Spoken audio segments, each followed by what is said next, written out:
Hello everybody!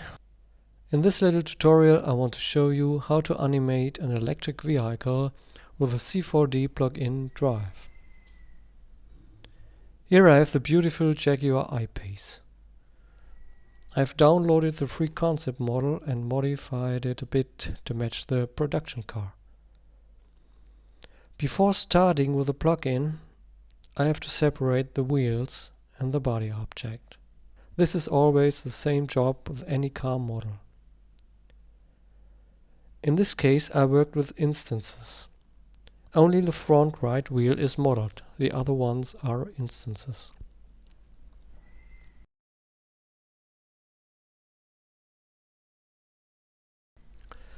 So now we can set up the simulation.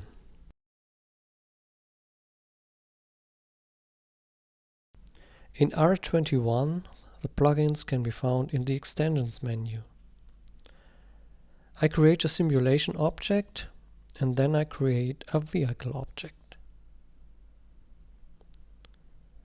On the Geometry tab is a list field where I drag and drop my model objects. Then I create Setup. And if the models are properly prepared, the container objects are adjusted to the model.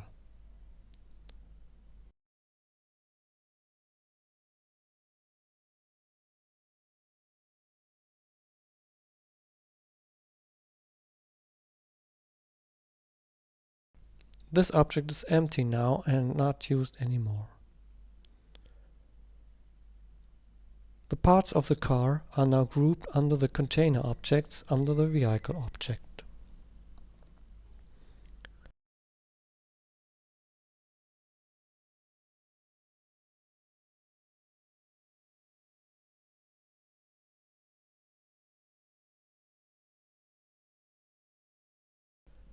Since I use instances for the wheels, the brake objects have to be isolated from the rotating part of the wheels, because you don't want them to rotate with the wheels.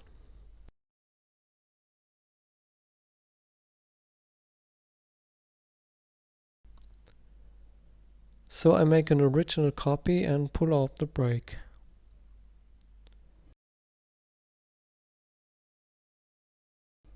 The rest can be deleted.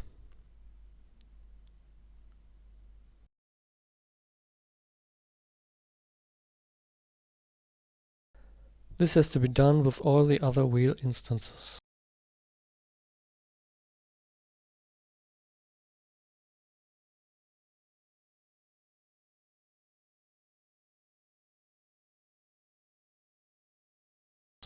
The original wheel object has to be worked on at last, certainly.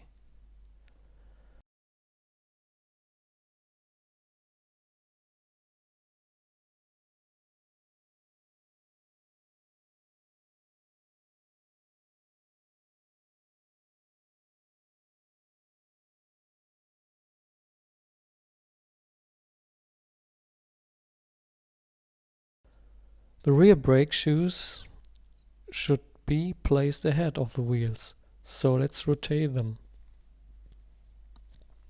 Okay, these objects are not in the right place. They have to be placed in the top level of the inside of the wheel containers.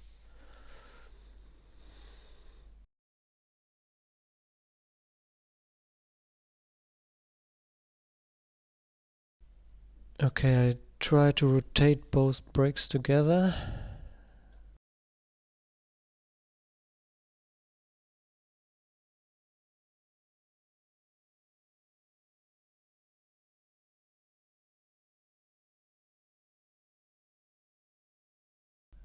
And adjusting the position.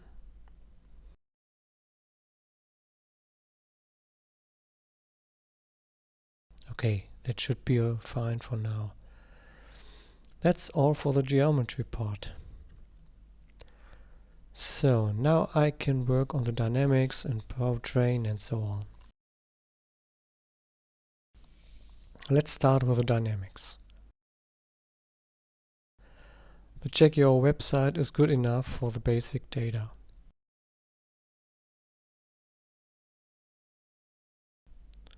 Here is the weight.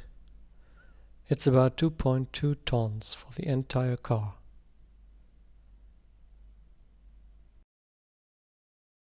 I don't know the weight of a wheel, so I take these default values.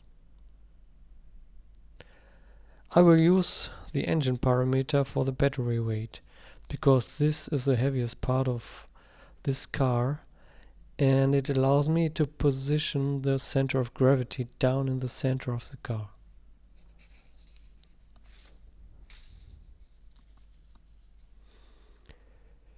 Okay, I can do this first.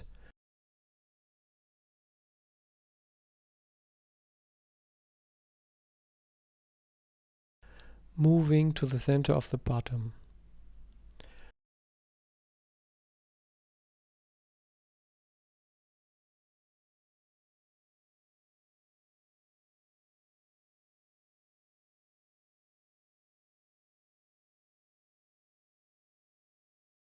Don't know the exact dimensions, but that's not that important. It's quite flat and large.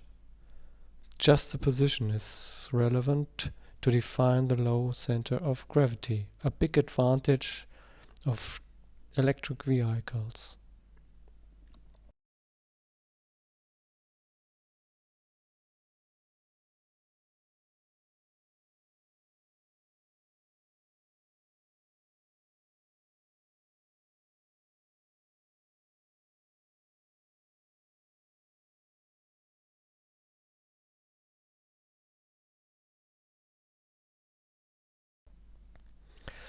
Now let's set up the values.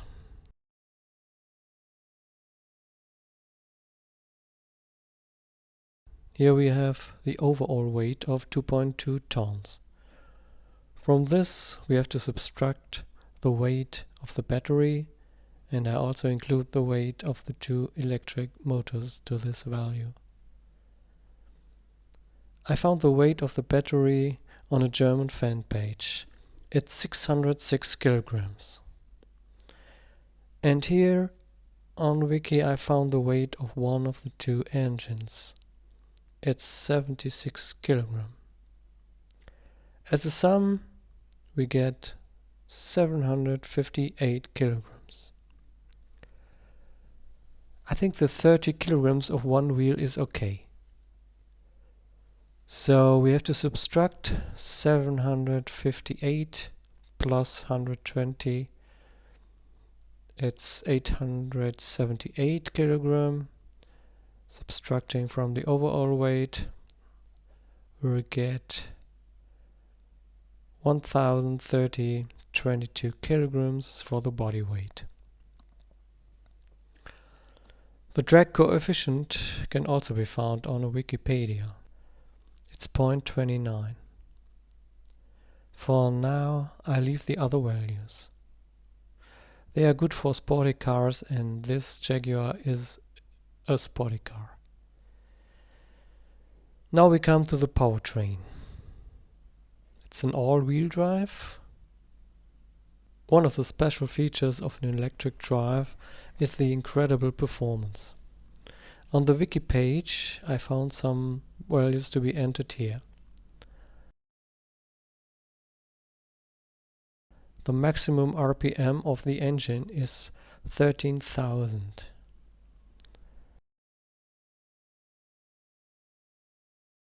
The maximum torque is 696 Newton meters. Now we have to adjust the torque curve. The typical thing of an electric car is that the maximum torque is applied immediately, practically at 0 RPM. So I can set nearly all values to maximum.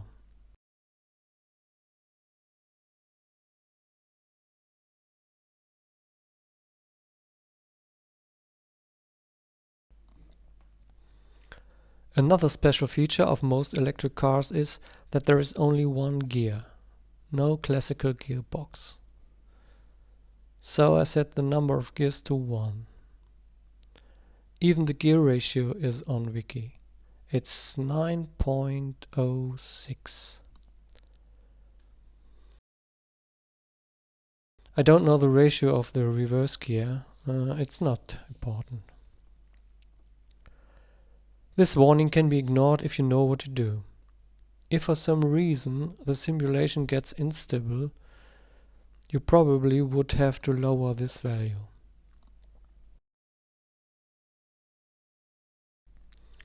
Final drive ratio I think should be 1 in this case. A clutch doesn't matter, there is no gear switching. Same with these values. Driving aids. In such a high-tech car, I would switch on traction control and the anti-lock brake system. Unless you want the car to drift and accelerate with spinning wheels. So that's all for the powertrain. I don't touch the chassis parameters. I don't these values at the moment, and it's not so important for this tutorial.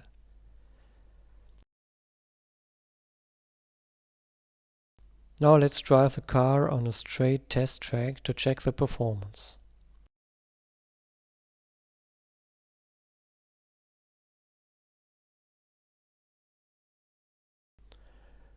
We know the acceleration capability from the Windows page. It's 4.8 seconds from 0 to 100 kph. So let's check that. The track has to be enlarged a bit. You can simply set the size to, say, 10,000. We also need enough animation time. No, that's okay. For this test drive I don't use speed points, because I want the car to accelerate with maximum throttle.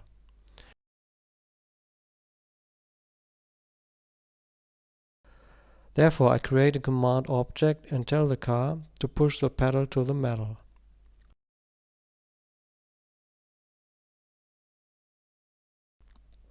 With always no fade in.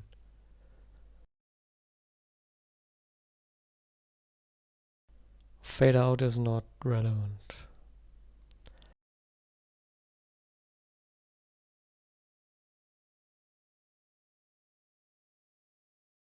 Now let's start. Oh, the car doesn't get the command, because there is a default offset in the general settings. Clearing this value and trying again. So what do we have to do to check the acceleration? When the car drives, I'll stop as soon as it reaches 100 kph. Then we could read the time from the timeline. Okay, let's start. The animation doesn't run smooth because of the screen recording.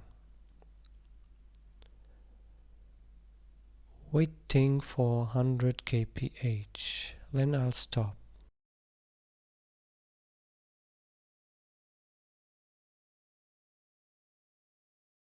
$90,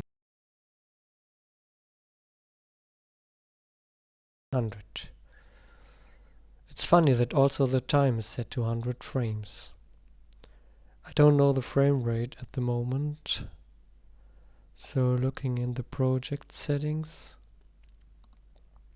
Okay, it's 25 FPS, so the acceleration time is 4 seconds. That's a bit too fast if you want to achieve the vendor specs of 4.8 seconds. So what can we do?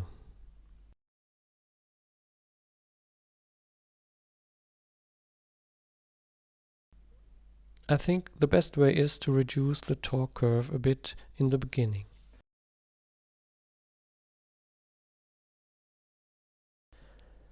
And here also a bit. So let's make another test drive. Okay, to get a nicer view I defined a follower camera that will show us the cars working.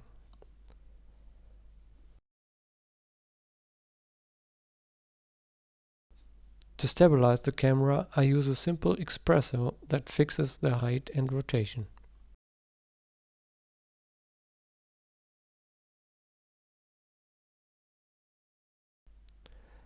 So let's again check the performance.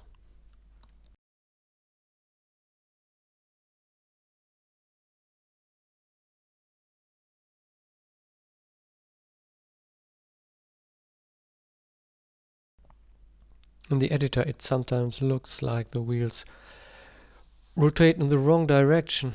Be sure that is an optical illusion.